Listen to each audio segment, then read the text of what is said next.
Kainga matamai i televisio i te awhiawhinei e kua whakapapatu.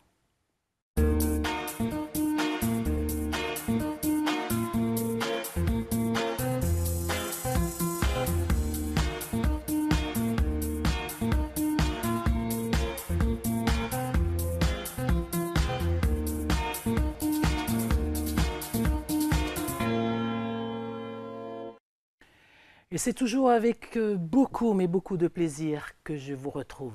Merci de votre fidélité.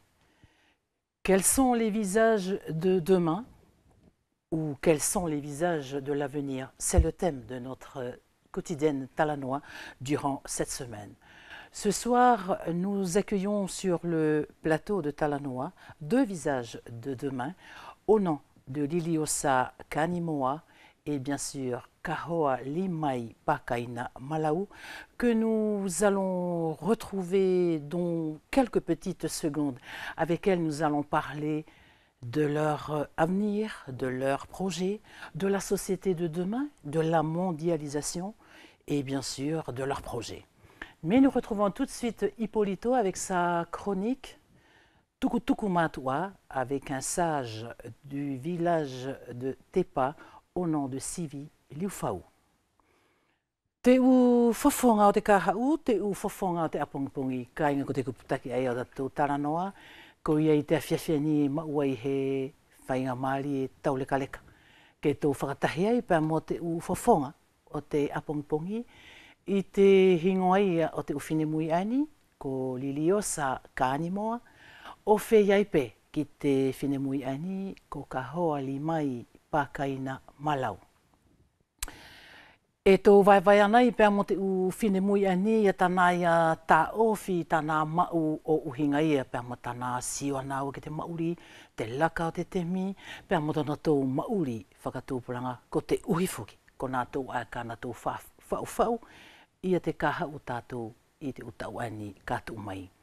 Kai kāinga, i te awhiawhiani e tō whangono, pia tō maulongo, pia mo te tukutuku mātua, ne e teu ia te tuanga ane ani ko Hippolito Kaikele Kofe, whakatahi pia mo te tamai ani ko Sivi Liufau, ko tōngu matamai.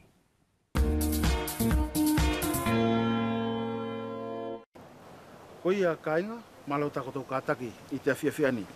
Ko tukutuku mātua e taka nei i te kolo o te pā, ko ia e tau whakatahi lewa i te awhiawhinei, pia mo si i tamai ani ko Sivioleti Liufau, o hinga i peia, pia mo te mauri āwhea. E mahino ki a koutou ia i te ukonga kua puri. Hangela ko te kupu ani au uietu, ko te kupu matua ia i te temi ae, ke tau whakawhalawe kisi i tamai ani, onoai.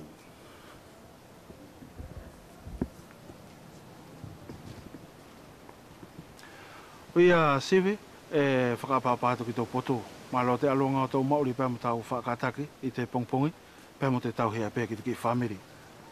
Ia, maro pē Hippolito. Whiai pē ki te tau te hina ngā ue, tau ronga o te tau mauri. Te tau paupe ka tau ki whamiri, ka tā whita tau ronga tūra ki o te putu ngā ue, o whainga ke au mai te pongpongi nei, ke whai pē haronga he whelawe. Ia. O ia Sivioleti, ko te takataka a te tukutuku mātua, ko te whia ilui mai furipē o hinga pēr mo te mauri āwhea. Ko ia lāne āwhe mai ki tau api, o whakalawalawe pē ki tau poto, ke toko mai, tau whaahinga sio, ki te mauri i te temi ae, ne ke mahino mai ki ei. Ia, maro pē Hippolito. Kai amua taruanga te tukuatu he tari ki taruanga te poto ko ke whia lelu ki ei. E o mona ki Hippolito ke tā hufanga ki pē, aruanga whakapapa ko tō mai te whaelati o te pongpongi, ke tā whakatua i pēla i te whelawei. I taronga te potu ani Hippolito e ke whakawelawe ki ai e moni.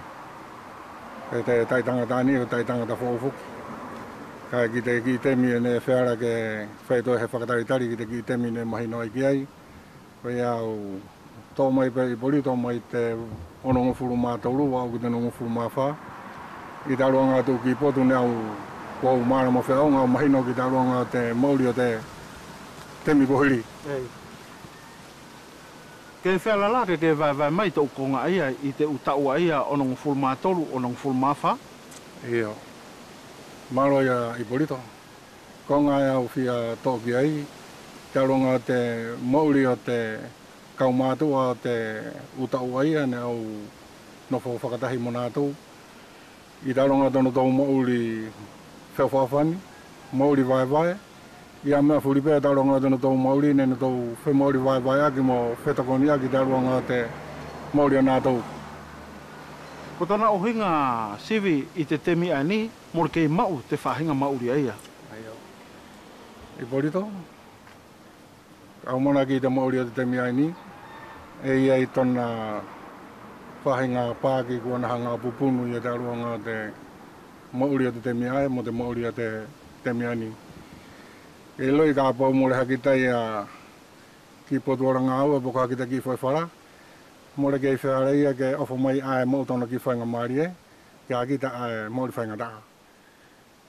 E whaelaka ke toko mai moa siwe ke tā palpalau pe ki ai. Te uwhainga taa mai te laofi ki te mea mauri o te afuri I te utau aia. Ia. Maro I porito. O he wheu mauhi ngā ni e ke whakalawe lawe. Ko te utau ia ae au paralao tu kia I ne kua mahino kia I porito. Kua mo upe ia te aruanga ia te mea laofi mo te mea mauri. Ko te konga ia I te temi ai ne lau e whaingata te aruanga te mauri. Ko te mauri whai whara.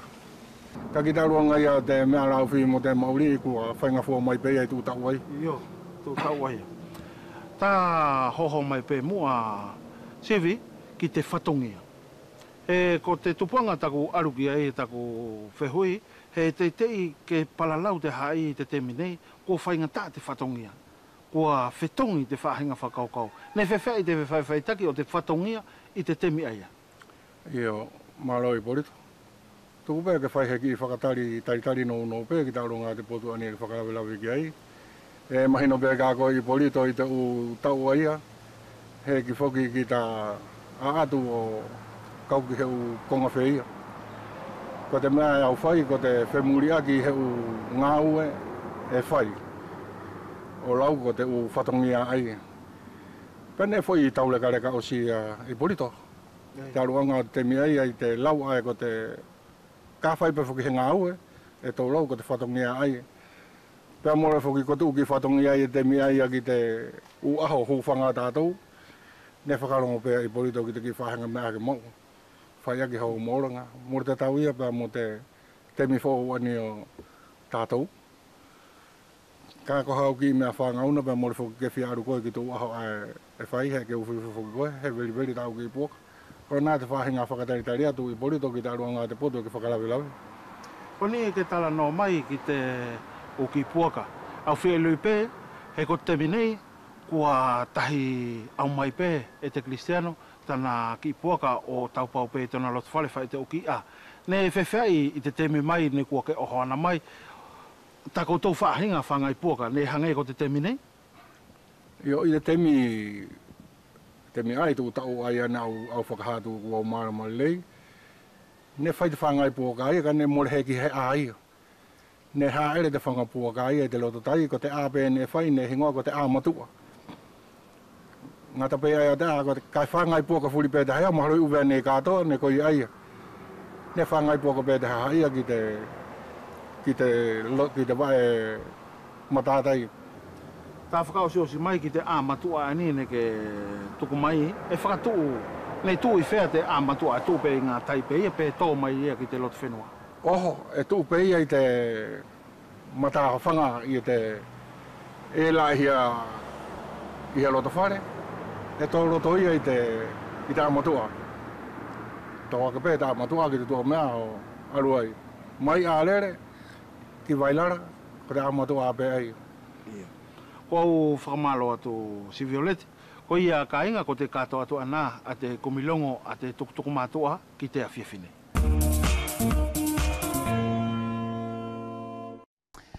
Pe kua watulewa I te ua wha te taranoa I te awhiawhine I ki te kāinga I mamata mai siamani.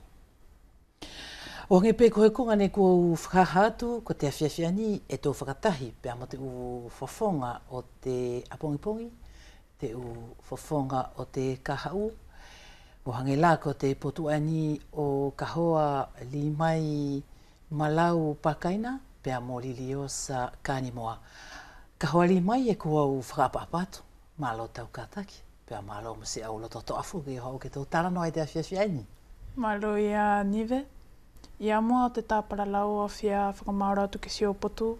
Whea ki tau ki te hina mo tō ngāne ngau e te Wallis Premier. Mo whakamaura atu pe ki te kotou whia whakaawhi au ke au hau ki te taranoa. Whea pe ki te kainga e mamata mai te televisio. Malo te kotou kātaki. Lilio Sakani, moi, bonsoir.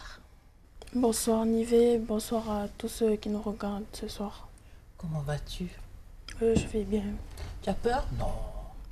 Un petit peu, hein? Parce que c'est la première fois. Oui. Mais tu voulais quand même venir... tu as quand même accepté l'invitation de Talanoa. Ça veut dire que tu étais contente quand même de venir ici? Oui. Pour les téléspectateurs qui nous regardent ce soir, je te laisse te présenter. Je m'appelle Lilio Sakanimoa. Oui. J'ai 14 ans, j'habite à Matautu. La capitale, hein? Oui. Faut préciser. Mes parents sont Petelo et Hélène Kanimoa. Oui. Nous sommes 4. J'ai 2 frères et une sœur. Et je suis la dernière de la famille. Je suis en 3e au collège de Lano. Ka hoali mai pākaina malau ki te kāinga la e pia motokuru o tai ake whoki. Ai mo mata mai ki te Talanoa i te awhiawhini e wharala ke whakaha mai a tō uhinga. Io. Ko toko hingoa nive ko pakaina malau Eleonor ka haori mai. E au tauhanga furu mā whā, e au nufoi aka aka. Ko taku umātua ko Polikarepo malau mo wharaki ka pakaina. E au i te karasitoru i te koresio rano. Ko mahino e ke ako i te karasi tolu i te koresio lano. Koe la hau ki i manatu veri pe. Pe e hiri anai a tau ako ani i te koresio o lano. Pe a whewhe i te hoko atu o tau ako. Pe ke aru i te vaenga whea. Malo ia nive. Ko au manatu pe i kau aru o lise. Et au européen de Karasi général. Et toi, Liliosa Kanimoa, as-tu déjà une petite idée de ton orientation après le collège? Oui, je compte aller en seconde générale. Et ensuite, je pense que tu as aussi une petite idée du métier et également du domaine d'activité vers lesquels tu voudrais t'orienter plus tard? Oui, je voudrais être archéologue. Waouh, je suis très fière de toi. Pourquoi archéologue? Je jouais toujours avec mon frère à un jeu. Kevin ou il est? Il est. Oui. L'histoire s'est passée en Égypte et depuis je regardais des documentaires sur l'archéologie en Égypte et depuis je voulais faire archéologue. Wow, c'est très bien ça. Et est-ce que tu sais que pour être archéologue, il faut plusieurs années d'études, hein? Oui. Tu es prête? Oui, je suis prête. D'accord. Et donc, ce qui veut dire qu'après ton 3e, tu vas aller tu vas aller au lycée et ensuite tu es obligé d'aller à l'extérieur. Oui. Tu es prête? Oui, je suis prête. Et une fois le diplôme en poche, après toutes ces années d'études, tu prévois de revenir à Wallis ou tu vas aller exercer en Égypte? J'aimerais revenir à Wallis. Oui. Mais j'aimerais aussi voyager ailleurs. Et après, tu vas revenir, ça c'est sûr. Oui.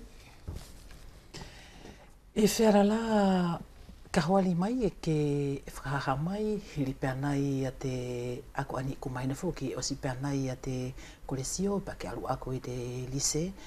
Kua ke si ono no pe ko te anai hau ngāwe e ke whakaamuki ai? Ko sioku ia potu nive, he ki au ilo i au he ngau e whera kau whai kau lahi ake. Iyo. Ka e kau whi ngau e au whi ngau e tu masini. Hange ko te au whia aurele ia he tu masini he i te whare ako, e o whingau i te ume ai kotable. Io te lau numelo. Ei, Io. Pa e ko tona lauhinga, o koe e ke mālohi te numelo. ei. Et toi, Liliosa, quelles sont tes matières préférées? Euh, J'aime toutes les matières, Oui. mais je préfère les langues et l'histoire et les SVT. E whewhia ia te whaahiani o koe kahawali mai malau pakaina ko mahina fo ko koe ki whiawhai i te poto ani o te numelo, ka e tonu fo ki alu ako e tu apuleanga. Ei. Kua te wau ki ei, kua lele taku i a potu, kua au e o spene taku i ako, pa hoko atoa taku i ako ki tō puranga. Ka o te lilio mai pene au ki taku whenua, ke fua taku ako ki taku mātua. Tau leka leka. I te tau fuki ai ni kahawali mai, i te mahina la ani o Marisio, o mai la ki te awhiawhia ni e tau whelo mo iai. Ne tau lewa tō ki i motu i au vea mo futuna pēr mo te maha ki whaingata ani la i te maramani, ani fuku te kolona vilusi. Ei. Pēr ko toko tau whare ako fuki la, ne te kauai ha o hange ne e mahina ni ma, Ei. i te marikei ako a koutou. I whewhia i tō uhinga koe ko te whanau aku i te koresio e o lano, e ko te ate uwhaingata ia ne e ko tōlongo i. Kia mātou e whaingata a osi he i te ko mātou whikai te karasitoru e mo tō pase pepa. Pea e a siri whaingata he e tahi o tamariki ne wharakena tō kumi o whiri te sujet ai a te stage. Ka ne mara tō mawhika mātou te stage e ko te confinement mo te grève whakata mo tō wharako. Pea kua whakaaro whewhia nei a te u le soni la ai a koutou, ne e more whare whuke ke koutou te turikaki, e whakaaro whewhia i e ha koutou ki i Pora Karama, a koutou kua whakatuutu i lano. E ko mātou tamariki more mo tō ilo e mātou pe e ha mo tō Pora Karama. Ka e ke whangata ape he ki mo tō unu atu ki te osea te atu mo tō ure soni fure atu ke mo tō whai te brevet. Io. I tau whakasiosio a koe i te whakaose te tau i a korua whuke ani to korua, e korua whaifuke a te pepa ani a tātou, ani ko te brevet, Ei. wharake tō lau e tō o te ke kua ko tō toka lelepe. Ei, ki taku i manatu ei kua mo tō lelepe mātou ki te pepa. Quels sont Liliosa Kanimoa, quels sont tes loisirs préférés? J'aime écouter de la musique, discuter avec mes amis, regarder des mangas et me promener. Écouter de la musique, quel genre de musique? Je n'ai pas de goût particulier en musique. Tu écoutes de tout, même de la musique locale, de Wallis? Oui. D'accord. Tu me parlais de manga. Qu'est-ce qu'un manga? C'est comme une série japonaise Oui, avec des histoires fictives, d'accord, science-fiction. d'accord. Et pourquoi tu regardes les mangas? C'est la tendance? Je regarde, c'est aussi grâce à mes frères et sœurs, car ils regardent tous des mangas, ça fait... Moi aussi, je regarde avec eux. Ça parle de quoi? Ça peut parler de la culture japonaise, mais ça peut aussi être des histoires créées par les auteurs. D'accord, comme qui? Allez, cite-moi juste un auteur. Hajime Isayama qui a écrit Attaque des Titans. Je vois Caro Alimai sourire, donc je pense qu'elle aussi, elle est fan des mangas. Qu'est-ce que tu peux nous dire, toi, sur les mangas, sur les animés? Alors, moi, je ne suis pas très manga, Oui. mais je connais un peu les mangas. Je connais par exemple le manga Naruto, Oui. One Piece, Dragon Ball Z. Ça, ce sont des mangas que je regarde souvent à la maison, mais pas tout le temps. D'accord. Mais bon, ça parle de la culture japonaise. Oui. Ça parle pas de la culture wallisienne. Non. Et donc, toi qui m'as parlé de manga, ça te fait pas bizarre de regarder la culture japonaise, mais pas la culture wallisienne? Bah, je ne sais pas. Mais tu aimes quand même, c'est la tendance. Oui, j'aime D'accord. bien. E whewhe tō whaahi o ko e kahoali mai pākaina malau, ko te ai te konga ke mamana ki ai tō uhinga whine mui o te temi.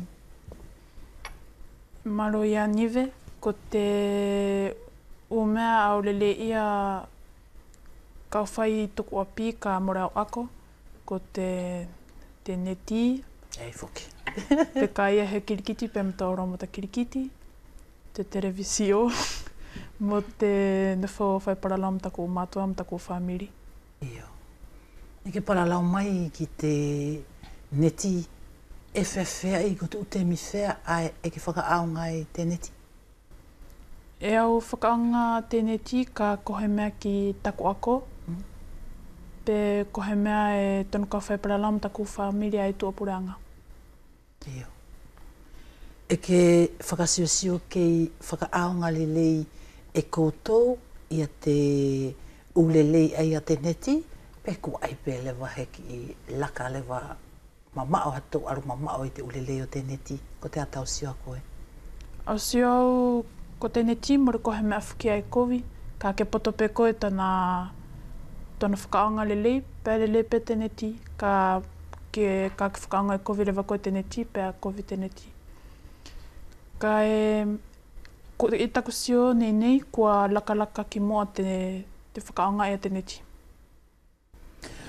Parmi tes loisirs, Liliosa, Kanimoa, tout à l'heure, tu m'as parlé des jeux vidéo, que tu passais aussi ton temps à discuter avec tes amis. Tu discutes avec eux comme ça ou par les réseaux sociaux? On discute par les réseaux sociaux. Oui. Et toi, combien de temps tu passes sur les réseaux sociaux? Je passe la plupart de mon temps sur les réseaux sociaux. D'accord. Et qu'est-ce que tu en penses, toi, de cela? Est-ce que tu préfères discuter avec tes amis via Facebook, Messenger, Insta, WhatsApp, ou discuter avec eux comme nous, là, en ce moment? C'est mieux de parler comme nous en ce moment. Oui. Pour parler des nouvelles, des actualités. Et les jeux vidéo, qu'est-ce que tu regardes particulièrement? Je joue à des jeux vidéo comme Assassin's Creed, Oui. avec mes frères. D'accord. Et donc, ton passe-temps, c'est quoi ton passe-temps favori? Naviguer sur les réseaux sociaux et jouer aux jeux vidéo. Tu reconnais quand même Liliosa Kanimoa qui a quand même son côté négatif, néfaste. Oui, ça peut être dangereux car des personnes peuvent créer de faux comptes pour critiquer d'autres personnes. Oui, Et tu peux aussi te faire pirater. oui, oui. Mais bon, tu t'en sors quand même. Oui. E whewhe i a tau ne maina mai whuki a koe ka hoali mai e ke tōwhia whai te kirikiti. Ei. Ko te atona tupuanga? Io.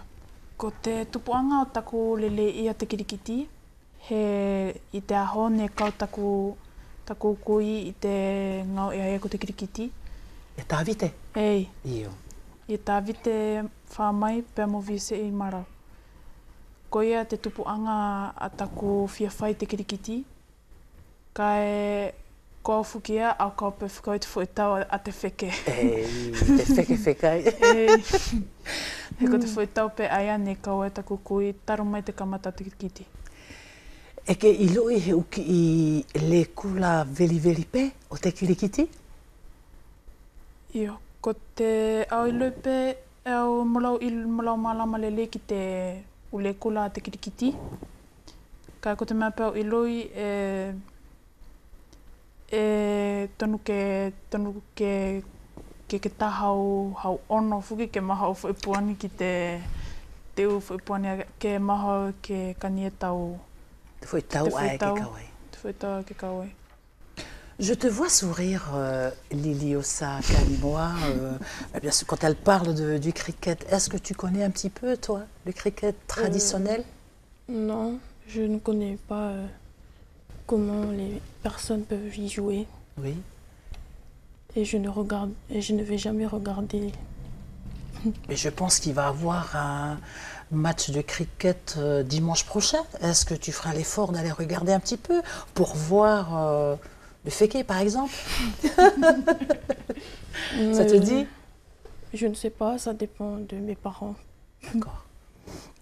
À ton avis, Liliosa Kalimoa, qu'est-ce qui manque le plus aux jeunes de ton âge? Je parle au niveau des événements culturels, au niveau des structures sportives.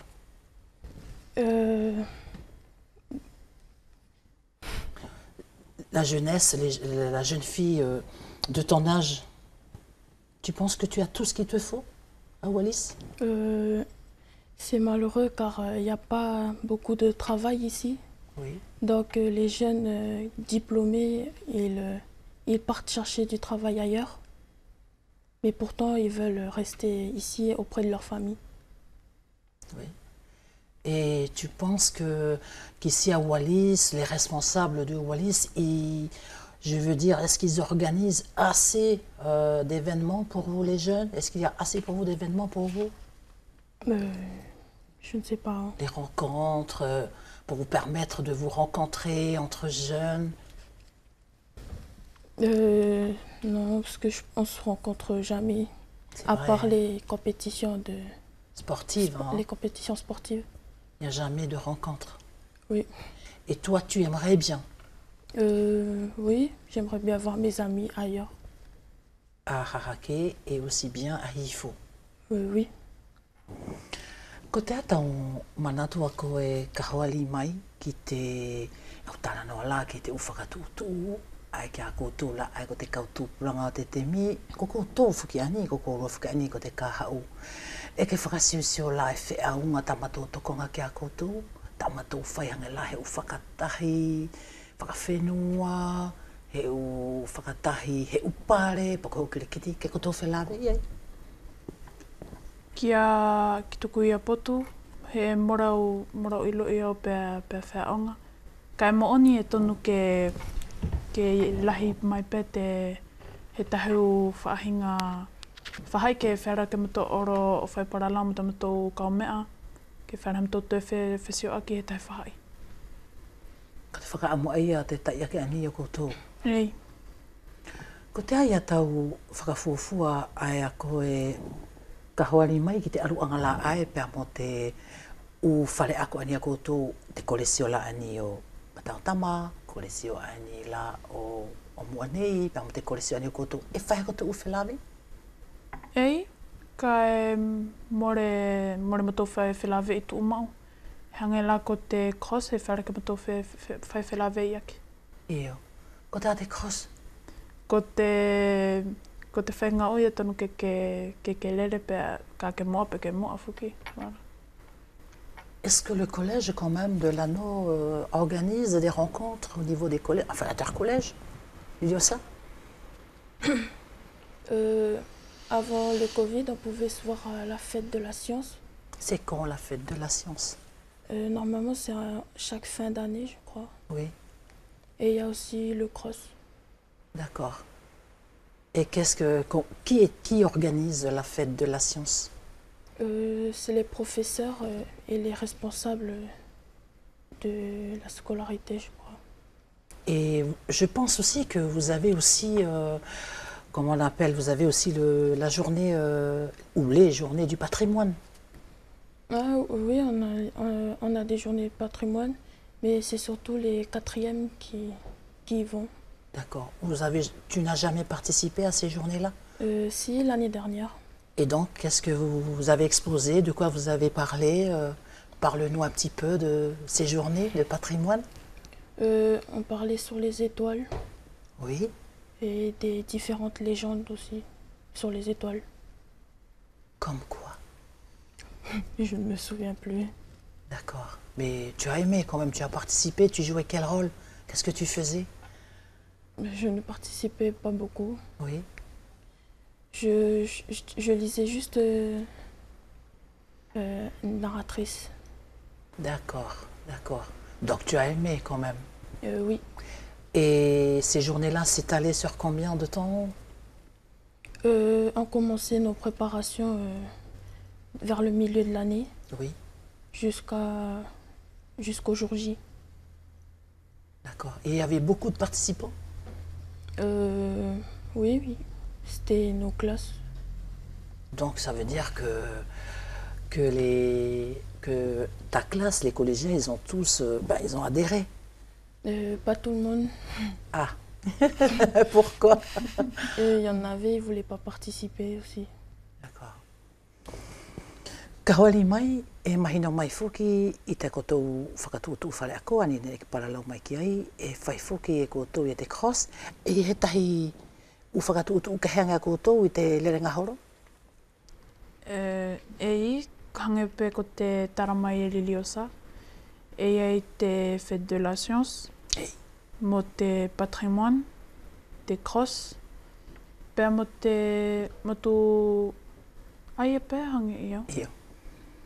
Ko te ahola o te sienisia, ko te aia te aho aia? Ko te aho aia e o mai tahu koresio. Tahu karasio te tahu koresio, o mai o sisio te u ngā ue ne whai e te moto koresio. Iyo. Ne kua ke kauai a koe I te aho te sienisia? Oho. Iyo. Kai whewhea ia te aho ai o te angai whenua, te wanganga whakawhenua, e tō ui te lea whakawharani ko te patrimoine, ko te aia. Ko te I te tu koresio, ko te karasi whapea e oro ki ai o oro whakahate ngā ue ne motou whai ki te anga whakawhenua. Hangela ko te taratu e riri o sahanga ki tū whetuu. E whara whakilata ki te paralau ki te tahi u whaahinga angai whenua. Ngai ko te mee, te historia kia Tangaloa. Te tahi u historia. Pane e ke kauai a koe? Ei. Ne ko te aia tau ia, ne ko tātou ia whaiva ne ke na whamoi. A se fuu ke Aliriosa e kata? Ko au nau whakamatara te u ngaua ne motou whai ki te uwhetuu. Iyo. Whala whakamatara no mai pe. Te whakamanatu no mai pe? Morkei au manati whakau he kua fuaroa pe. Iyo ka kotea te whui whetuu aina e ke whakamau I tana hingoa. Whetuu aho? Ko te more au mara mau ki hu whetuu ne motou seo I te motou karasi. Iyo. Ka e ne ke me na longo pe whukila ia tau kua ngā loi ia te takatou ngāwe. Ia ka e ne ke whiwhai ei pe. Ei. Sinon, Liliosa Kanimoa, quel était ton premier voyage à l'étranger? Mon voyage à l'étranger, c'était en France. Oui. J'étais encore petite, avec ma famille. Et tu te rappelles de cette année-là? Non, je ne m'en souviens plus. D'accord. Tu l'as aimé? Je ne sais pas, vu que je ne m'en souviens plus. À part la métropole, tu as été quand même dans le Pacifique, non? À Nouméa. Oui. Et c'est tout. Et qu'est-ce que tu en penses de la Nouvelle-Calédonie? C'est bien, mais il y a des problèmes là-bas aussi. Oui. Comme il y en a partout. Oui. Mais tu as quand même aimé quelque chose là-bas en Nouvelle-Calédonie, genre le McDo. Oui, voilà. À part le McDo, qu'est-ce que tu as aimé? Qu'est-ce que tu as fait de tes journées là-bas en Nouvelle-Calédonie?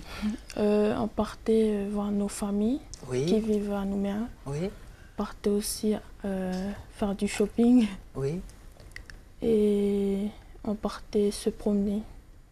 D'accord. Bon, en arrivant à Nouméa, tu arrives en Nouvelle-Calédonie, déjà tu vois l'aéroport, il est grand, il y a des feux partout. Tu n'as pas été impressionné par tout ça? Non, je n'étais pas impressionnée. C'est normal vu qu'ils sont plus, ils ont plus de choses là-bas. Par rapport à nous? Oui. E whewhea ia te whahiani o koe kahoali mai, ne koe iei he teme, ne koe ke whalau atu ai ki tuapuleanga? E I mari niwe ne kua whai wharau ki Tuapureanga, nā whai wharau pē ki Numea. Ne more au whaapuna mauri au tako ora tūsio ki tu whainunga mea ana tō mau. He angai pe ko te ea tu e ririosa e normal tēnā tō mau whuri te o mea ai he e lahi whuki tēnā tō whi whara pe a mora hangai whuki ako tātou. Pea ko koe laia I ta au ia ka paulau whakalawalawea tu lai I ta au nei, pe whea ia te ki whenua ai ke whia mauri ai. E au whia mauri pe hoi uvea. Eo, tā tona tupuanga. E au whia nofo ovi ki tako whamiri, whia pe ki tako mātua. Et toi, Liliosa? J'aimerais habiter ici, mais j'aimerais aussi voir les autres pays aussi. Pour mieux revenir, on va dire. Oui. D'accord. Sinon, quelle femme célèbre ou quel homme célèbre est ton plus grand modèle? Je n'ai pas de grand modèle, c'est juste mes parents. Oui. Sinon, je sais pas, tu n'as pas de chanteur préféré, de chanteuse préférée? Non, je n'ai pas de chanteur préféré ni de chanteuse préférée. Et au niveau des films, non? Non plus. Tu aimes tout, quoi? Oui. Ka whewhe I koe kahoali mai, e koe ia te tangata, pe ko te whawhine, e ke mora ui, mora wharakau ia tu e ke mamana ki ai, ka e ke sio I tu mau, e ke whakaamu ke whea la, I he temi ka ke lahi ake. Ki tuku ia poto niwe, more ie he tangata e mo he whawhine e au sio I tu mau. Eo. Ko tēne chipe ia, aro takasio ai, hange ko te tako whamiri, tō mea whea. Bon, je vais tourner autrement ma question alors. Quel est ton site préféré? Je n'ai pas de site préféré. Ah. J'utilise juste Google pour faire des recherches. Oui. Pour, sur l'archéologie? Oui, ouais. Et pour faire des recherches pour l'école. Et Facebook aussi? Ah oui, aussi Facebook. Mais c'est pas ton site préféré? Non. Ka whewhe koe kawari mai I te koe nā whuke more he tangata pe koe whawhine ke sio I la tu mau anga whalako mātou la, anga lako la ia e ko te whawhine ia o sio I tu mau pe ko te tangata anga lako Nelson Mandela tangata la ia a whakawiki ki ai tana ungau ene ena whai whea la kako koe ia more whuki he tangata e ki whakawiki ki ai pe e hoi whawhine kako te ai te ki laini pasina te neti e ke siu tu mau e ke aru tu mau o kumi whai he tau whi kumi ki ai. Ko ia e lahis tu pasina neti ia e au lele ia. Hange la ko te Facebook, te TikTok. TikTok. E ke toi TikTok whuki koe. Ko te TikTok, ko te mea toko tahi. Ei. Io. Pa e ke whai pe koe e te u... E whai te whai te TikTok? Sio mai niwe. E ke mea? Hoki au me toko tahi atu pēle wau ki a koe toko tahi. Ka os te taranoa. Je te vois rire quand elle me parle de TikTok. Donc toi, tu dois aussi regarder les TikTok que fait Kahoali Mai tous les soirs ou tous les jours sur, bah oui, sur TikTok. Je regarde tout le temps TikTok, mais je fais pas tout le temps TikTok. Sinon, quels sont les principaux problèmes que peut rencontrer une jeune fille de ton âge ici au Fénois, à Wallis? Je sais pas. Tu rencontres jamais de problème, toi? Non, je ne rencontre pas de problème. C'est bien, il y a Pour ma toujours. part. D'accord, il y a toujours papa et maman qui sont derrière. Oui. D'accord. E whewhea e a koe a kahawali mai pakaina malau. Ko te ate u whaingata ia e whewara ke tau pia mo te whine mui hange ko koe? Morau mālama o ki he Ia. whaingataa e whare ke mau he taahinanga kou i toku taiake. Il y a ça de nos jours, hein? Et je suis sûre qu'au collège de l'Anneau, les jeunes filles de ton âge, les jeunes garçons également, ils boivent, ils fument, voire même consommer du cannabis au collège. J'ai raison ou pas? Peut-être, mais je ne sais pas ce qu'ils font chez eux. Ko te tau siwa koe kahawali mai ki te kautupulanga te miani, e lau pwhukila e te ukoresio, suruka, inukawa, pako te temi whukila ani e auhanga ia fula, ia mua toko tō tuku atu ai ki te whare ako, e ave mua tako tō ukato ke wakai, e te kautaki a koutou na ia e fuikawa, e au mooni pe ko te loi. Moro kohe loia e mo ni spe. Iyo. Ko te matau kato e more huke tu umao. E huke pea ka hange e kua matau wawe oro malolo. Ka e ki te suruka rewa ia e rahis te kautoa ia e suruka. I te koresio, te lise, partout. Iyo. Pea ko te e he ule kula kua whai o hinga pēr mo te suruka whai tariha e a te kautoe i toko tō koresio? Te le kula ko whai ki te suruka i te koresio, e tapui e te pule o te koresio, te suruka i te loto koresio. Iyo ka kua kawhia suruka pē he tahia i te kautoe la e ako i te koresio, pēr wharapeta ana tō suruka i tua. Oho, e tonu ke osi te ako, pe hoki oro nātou o whai tariha suruka i tua. Pai ko te roto koresio ia, e more suruka he tahia i roto. Une toute dernière question, Liliosa Kani, moi, depuis mars jusqu'à la date d'aujourd'hui, nous avons traversé la crise du Covid. Et je pense que cela a impacté quand même vos études. Surtout vous, les jeunes filles, là, vous allez passer votre brevet en fin d'année. Oui, c'était dur pour nos devoirs. Oui. Quand ils nous donnaient des devoirs à aller chercher au collège.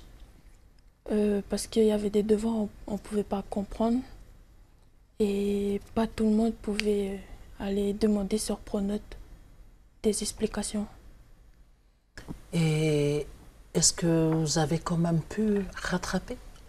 Non, pas encore. Nos professeurs nous rappellent toujours que nous sommes en retard comparé à la Nouvelle-Calédonie. Et est-ce qu'ils ont un programme? Prévu un programme pour vous? Là, non, je ne sais pas. D'accord. Koni lewa soto te mi whelawe i kahawali mai pakaina malau ko whakatata o spelewa i te awhiawhiani. Au maro e peha ki whakaamu e whare ke tuku mai, au whakaamu ki te taiake ani o kōrua, ki te kaha o kōrua. Moreha kui a whakaamu ki takuia ki te mato taiake. Kai ki te maa ako e pētaku whakaamu. I kumatau whakalango atu kahawali mai. Au whakaamu pē ke fua mo manu ia te hako atua te maa ako. Whea ki te hako atua te ako a te tahiu tamariki. Pour terminer, Liliosa Kani, moi, je présume que tu as un souhait, un vœu à formuler? Oui, j'espère que nous réussirons tous à passer cette année particulière avec de bonnes notes. Moi j'y crois, moi j'ai confiance en vous deux. Kua mamule tule wa hak whakamalo ki tau whaahio ko e kahawali mai, whepe ki tau potua ko e lilio sa kanimoa, te aluanga pēr matakarua hake mai o whakawhine le e taranoa I te awhiawhiani e kua o whātu. Ki te hoku atu lewa o te whilongui tātou kainga I te awhiawhinei, ki te potu lewa I au te mee, ko te ki me laka ni ka kotou amanaki mata mai ki ai ne tā I te tau lua whangawhuru mātahi, ko te me o te kolo ai ni o Lavingahau, kotou mata mai.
Ko te manatu I lewa ka inga e toto e hoho veri atu peki muri ko te tau lua whe matahi ne e whakamanatu ai I te aho whakateritu ale ko nā whulau atu.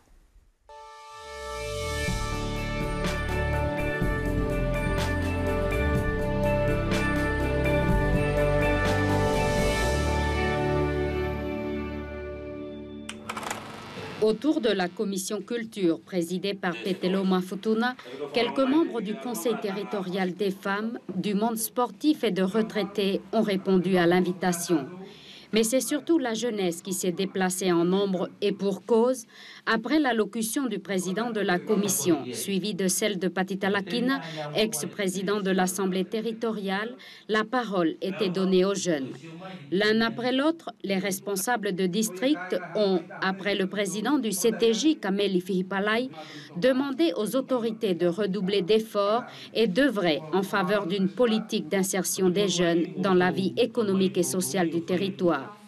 Après avoir dressé les bilans de leurs activités, ces jeunes ont interrogé les autorités sur la compatibilité de cumul de mandats politiques et coutumiers et demandé aux élus de limiter les importations d'alcool et d'être justes dans leur prise de décision.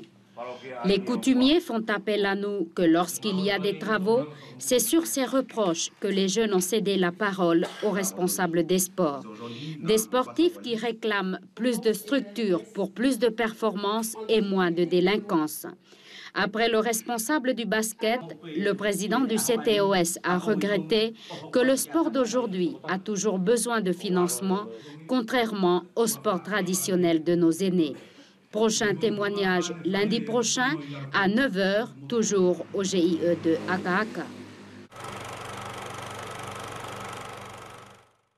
Ka pauka inga I he koro I uwene Mafutuna e lahi tana hiwa whawhine ko te koro ani o ahoa te lulu. Ko ni la tona whakamoni ko tomo matamai.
O ia ue lau hunitai e mōni anga pē ia tau lea mai e kovisi i pepa he lahi e te lui.